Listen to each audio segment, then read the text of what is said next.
Amelia's Antidote, Part 2. As the day of the heist approached, Amelia meticulously planned her audacious move. The pressure of time and the relentless advance of the poison pushed her to action. She knew there was no alternative but to follow Victor's chilling instructions and rob the bank. On the fateful day, Amelia, disguised and determined, entered the bank with an air of confidence that concealed the desperation that coursed through her veins. To the bank's employees, she was just another customer, albeit one who meant business. The bank manager, Stephen Harris, watched as she approached, trying to maintain a facade of professionalism, but the unease in his eyes was unmistakable. As Amelia demanded access to the safe deposit boxes, the bank's security protocols kicked in. Panic spread among the employees, who were well aware of the potential danger of such a situation.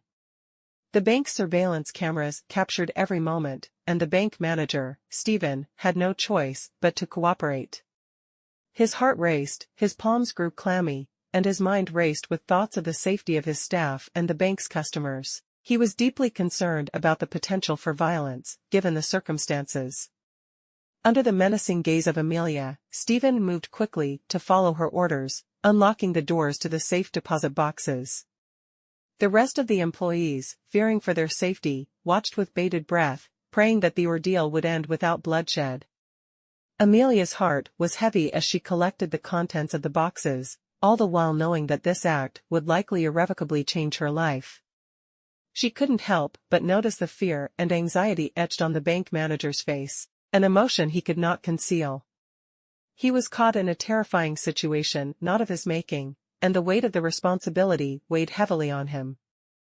After retrieving the stolen contents, Amelia made her exit, leaving the bank manager and employees with a mix of relief that the ordeal had ended without violence, and anxiety about the consequences of their involvement in a crime they never wanted any part of. Amelia retreated from the bank, her stolen loot in tow, but she knew the battle was far from over. The quest to obtain the antidote that Victor had hidden would lead her down a treacherous path, filled with more challenges, deceit, and danger. Amelia had entered a dark world she never imagined she'd be part of, all to save her own life from the poison's deadly grasp. As for the bank manager, Stephen Harris, the memory of that day would remain etched in his mind forever. The fear and helplessness he felt during the heist would haunt him, and the decisions he had made under duress would weigh on his conscience. He couldn't help but wonder about the desperate woman who had entered the bank, a woman forced into a life of crime by circumstances beyond her control.